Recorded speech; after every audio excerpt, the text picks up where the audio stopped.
I'd like to record a quick video about how to have Lovecraftian magic in your rules light D&D like game. Everybody always says, although this is somewhat debatable, it's mostly true I suppose, that D&D has Vancian magic. Lovecraftian magic therefore would be a very different kind of pulpy magic, unlike Vancian, and more suited for a darker fantasy or horror themed game, or one where the tone is much darker than it is in D&D normally. And this is the kind of magic that I use. I'm actually kind of gratified that some elements of it seem to have become somewhat commonplace in some OSR adjacent like games, like Five Torches Deep and Shadow Dark, for instance, as well as kind of a growing number of games have roll to cast with pretty dangerous or frightening mishaps on certain kind of failures, especially critical failures. And this, of course, is one element of my Lovecraftian magic, but only one of several elements. First off, I think it's important to note that in order to do this, I've made a few minor changes. I've gotten rid of the basic class structure related to magic. There's no wizard or magic user class. I also don't have clerical magic, but that's just because I don't have that kind of magic, and I don't think it fits the tone of my Lovecraftian world for there to be clerics. So, and I don't have magic users, because anybody can learn to cast spells in addition to whatever they normally otherwise do.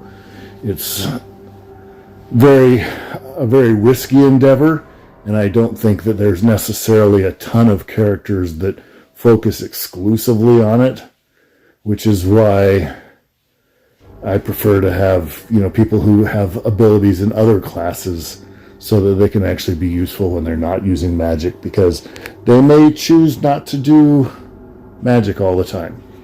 Anyway, that's the first thing that's required. The second thing is that I have a sanity mechanic, and I don't use this for much other than for magic.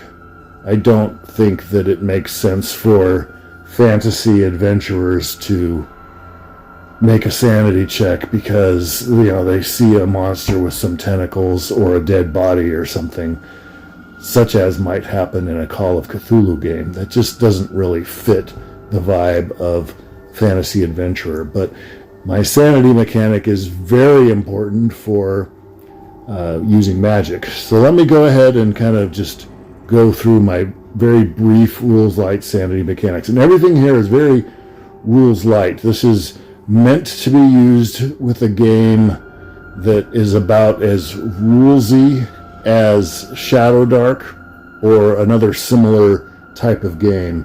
Not necessarily, for Shadow Dark itself, but about that level of rules lightness. Sanity, and let me just read from my own rules, is a special application of the charisma stat that gives the game almost as much of a horror genre tone on occasion as an adventuring fantasy genre. Sanity checks come into play when your character is faced by intrusions into your mind or particularly horrible sights or revelations. This is particularly applicable when casting spells, since doing so is a perversion of natural law and the human mind is ill-equipped to use magic. If you need to make a sanity check, this would be similar to any other type of saving throw or something else that's a check of your charisma score. And I chose charisma. I know a lot of games in the past have used wisdom. I chose charisma because charisma is, among other things, meant to represent your kind of force of personality, and that is and sense of self, and that is exactly what is under attack if your sanity is at a threat. If you fail the sanity check, I have a simple 1d6 table. If you roll a 1, the result is you're going to be okay, but you're noticeably shaken up. The strain causes 1d4 points of damage. Number 2, if you roll a 2, the PC has a -2 penalty on all d20 rolls of any kind, except related to running away, until the end of the scene. And I tend to run my sessions based on action scenes. It's kind of, rather than having anything like rests or anything like that, effects usually will last for the duration of a scene. And then once the scene is over, there's no reason to continue them, so that's when they kind of go away. If you roll a 3, the PC has a -4 penalty to all D20 rolls of any kind, except running away, until the end of the scene, so twice as bad. If you roll a 4, you're afflicted with a hysterical emotional outburst, unable to attack or cast spells until the end of the scene. If you roll a 5, you faint of shock until the end of the scene, or your character does. If you roll a 6, your character is catatonic with despair. He cannot speak, attack, cast spells, must be led by allies for the rest of the day, not the rest of the scene. The main reason that a character would make a sanity check involves the use of magic, although some extremely unearthly monsters like demons or other unusual circumstances can spark a sanity check as well. If a character ever rolls a natural 1 on the sanity check, a critical failure, he will receive a permanent mark on his psyche. This plays out as greater susceptibility to future sanity check failure, and the character will receive a -1 to all future sanity checks. Mark this detail in the character notes for future reference.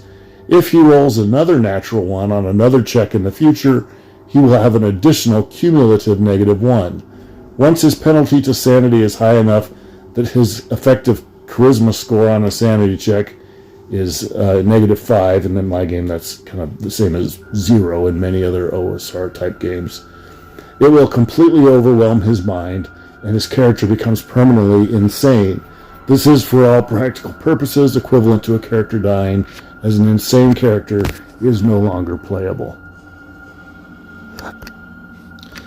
So, getting on to magic per se, let me just read what I wrote here. I'm not going to read any of the spells, but I will read kind of how to do magic in general.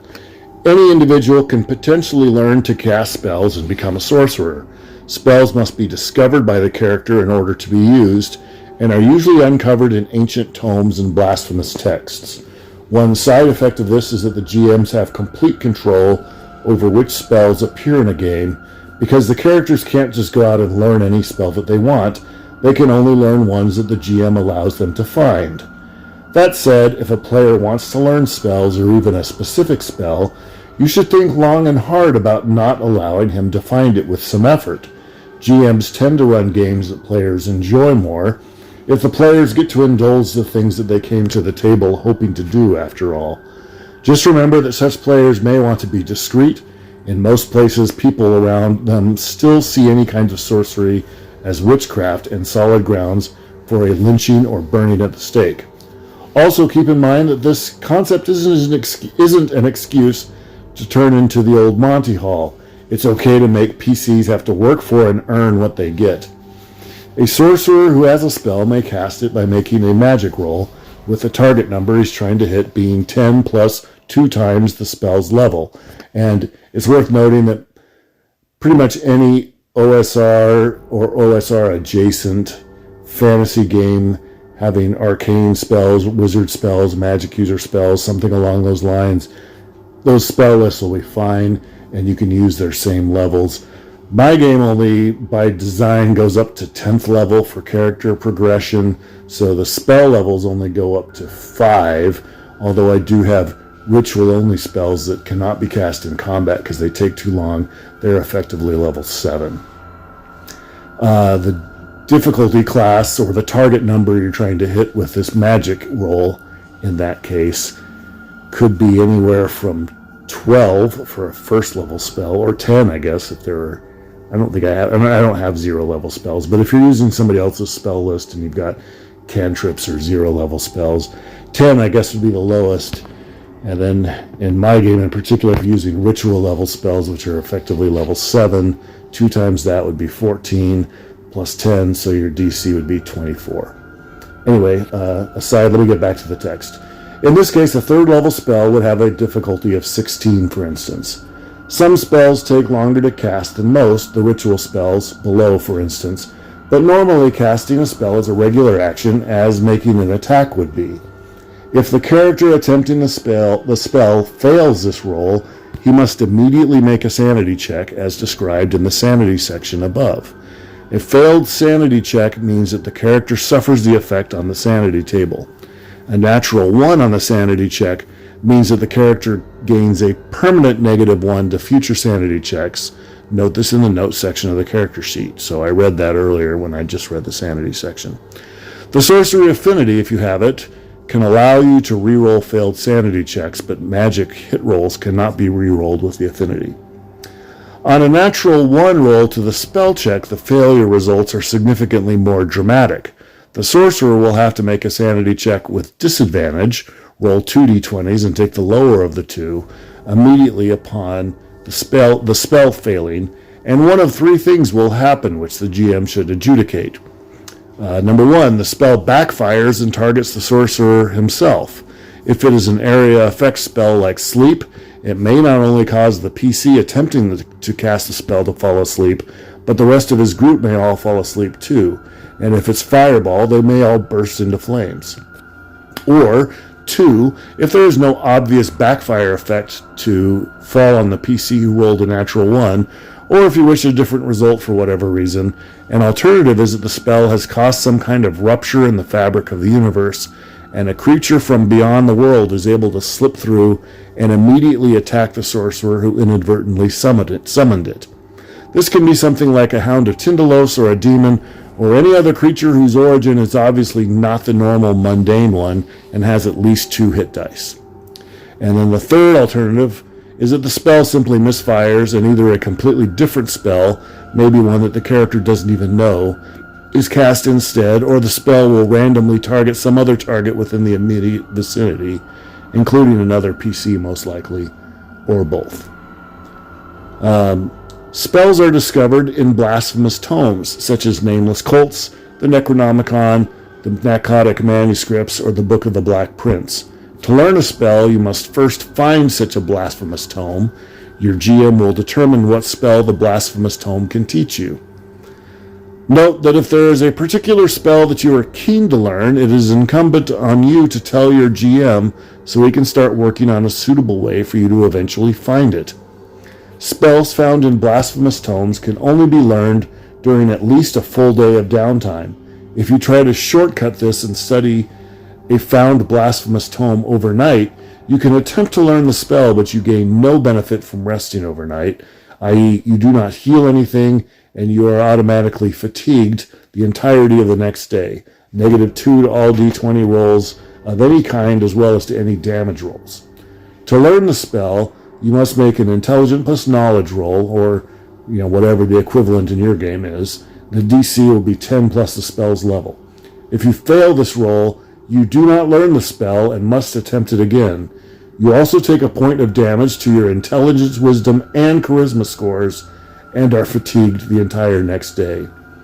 These are not particularly crippling consequences if you have time to recover from the effort, but if you are trying to squeeze learning a new spell in while involved in something else, you will find that it quickly becomes difficult to operate efficiently while also studying sorcery. If you have a critical failure on the check to learn a spell, i.e. a roll of natural 1, then one of the following things happens in addition to the regular failure consequences determined by rolling a d6. If you roll a 1, over the course of just a few minutes, all food and drink within 100 yards goes instantly bad. If you are in a crowded city, your neighbors probably can pinpoint the source of the curse. If you roll a 2, within moments, 1d4 swarms of aggressive rats converge on your location. See the monster list for rat swarm. Number 3. If you roll a 3, ghostly whispers hinting at terrible things can be heard within 100 yards of your tome. Everyone within the area of effect operates at -3 intelligence, wisdom, and charisma for 1d6 days until the whispers slowly fade. If you are in a crowded city, your neighbors probably can pinpoint the source of the curse. If you roll a 4, you are struck deaf and blind for 1d4 days by the inherently unnatural effects of the magic you are trying to learn. If you roll a 5, something slips out of the realm of shadow where magic comes from. From this point forward, your shadow is occasionally slightly out of sync with your actual movements, and you have a constant ethereal presence nearby. This can be detected by certain other sorcerers or witch hunters, and may even be noticed by normal people, especially if you start stacking up more than one such ethereal presence in your shadow. Any additional long-term consequence may be determined by your GM. And if you roll a 6, the magical energy you are trying to learn simply gets away from you and bursts out of your head. Your ears, nose, mouth, and even eyes may all bleed profusely. You take 2d4 points of damage. If you are successful in learning the spell, on the other hand, you may add it to your item slots as an item. And I use slot-based inventory similar to Knave or... I can't remember where he got it from. They're Into the Odd, maybe. There's some other games that use that as well. If you do not have space in your item slots, you cannot carry the spell with you, and you can also therefore not cast it. You do know it, however, and may keep it stored somewhere else and retrieve it later if you wish to cast it. So that's how magic works for me, and like I said, I consider the overall effect to be Lovecraftian rather than Vancian, and it definitely has a much darker, almost horror-like tone to it, which is right up my alley. Hope you enjoy.